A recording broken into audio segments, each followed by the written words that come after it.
the form.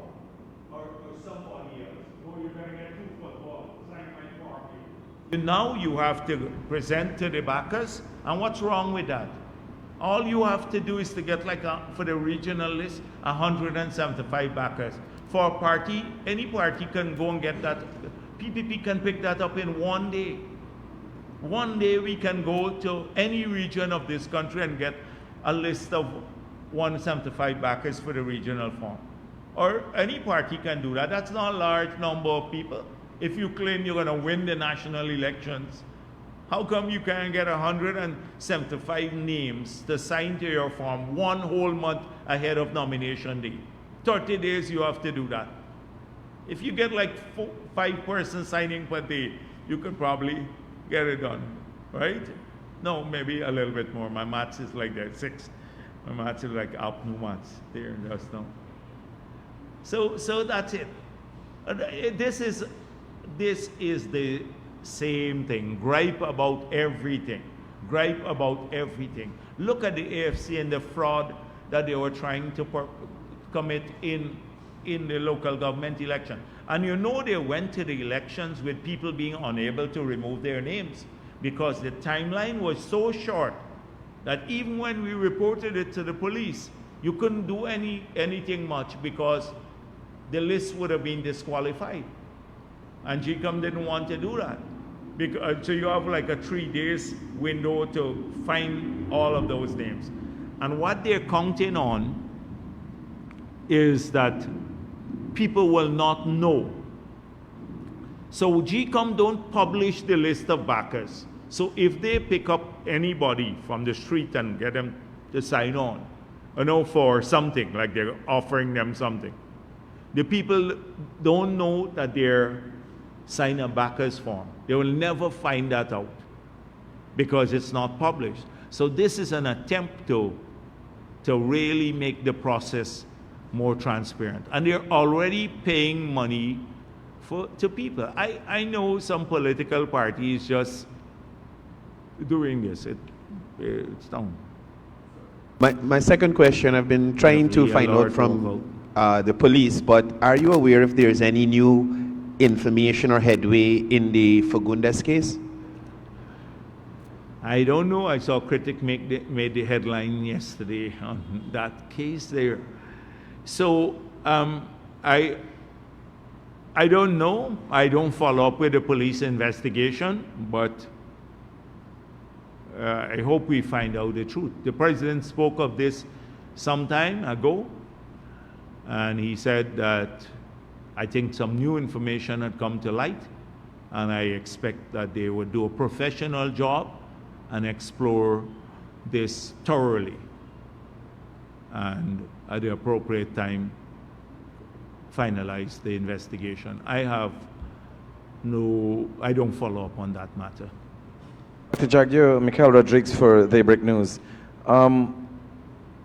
With just 3 months left, just under 3 months left for elections, the PPP seems to be in the same mode because nothing has changed much. PPP seem to have been in campaign mode for the last 5 years. There's confusion over in the opposition camp. But it's normal for elections to, for presidential candidates and the president and the incumbents and so on to have debates. Do you see any options for us to put together a viable debate, like a credible debate with anyone, with President Irfaan Ali? I'm a practical person, so I'm convinced in the capability of President Ali that he would do extraordinarily well in any debate. He has the pulse of this country. He understands intimately all the programs that we are pursuing. He knows about the plans for the future. He's had vast international experience, unlike any of the other candidates. So I'm not worried about his performance.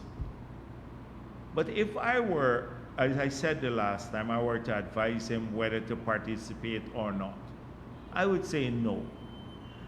Just imagine you have to debate within Norton. So Norton will come and tell you about all the things. He will say, I'll give $400,000 cash grant every day, every day of the year. So President Ali might say 150,000. But that that will get done. Norton just says that for the debate. Norton will come and say the PPP rigged the elections, 2020 elections. How do you convince him? Up to now they're arguing in spite of all of the evidence to the contrary. He's in a cocoon. So how do you really get him to change his mind? The guy said he had the SOPs, but refused to give the SOPs. And Nigel Hughes would say the same thing. Nigel Hughes will come and say, I don't believe it's unethical or criminal for a minister to give, an APNU AFC minister to give herself contracts to her own company in her own ministry. Only if it happens in the PPP, it's unethical and criminal. What would Azruddin Mohammed, that would be an interesting one. That would be really an interesting one. If he were to show up, it would be like, he'd say, PPP sanction him. He's been persecuted. He would say, the Lamborghini costs $75,000, and they asked him about the invoice. A man bought it for $650, but sell it back to me for what, $75? When asked about the 10,000 kilograms of gold, whether he smuggled it, ask Jagdeo about that. That's why he wanted to ask me. He smuggled the 10,000 kilograms of gold in 5 years, and you must ask Jagdeo about it. That's what you'll get from him. How would Irfan Ali answer that? How would Irfan Ali deal with that sort of thing? Really? Because this guy would lie at a public forum. He's been lying all the time. He said, he told one man, I paid $1 million for the Lamborghini, submitted an invoice for $75,000. The US government gave the invoice for $695,000. And he gets away with lying. And he goes in the little circles and say, the PPP sanctioned him. What really are we going to get debated? Or you want Director of Finance against Mark Phillips? What would be? How could it wouldn't be a serious thing. For me personally, I have no interest in it, because a debate is not about just saying things. It's about believability. It's about credibility. It's about fulfilling your promise. They have none of that. Anything they say, you can't believe it.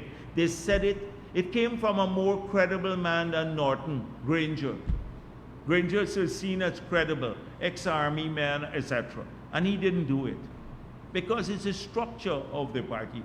And given what they're arguing for is jobs for themselves now, they're not concerned about anything else. That should tell the people of this country where their focus is, where their head is.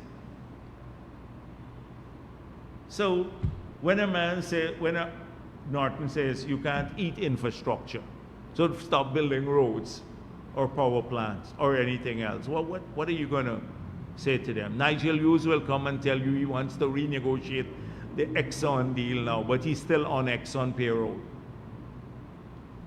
You're not making any headway. We're not into the show where this is about serious business. This is the future of our country and our people.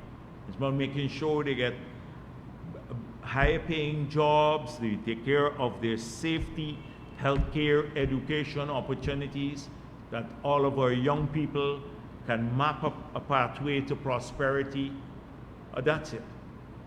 It's about supporting farmers and the sugar workers and the miners and getting the people back in the bauxite industry, which we're thinking about how we can get the Ichuni-Kwakwani corridor back up and going.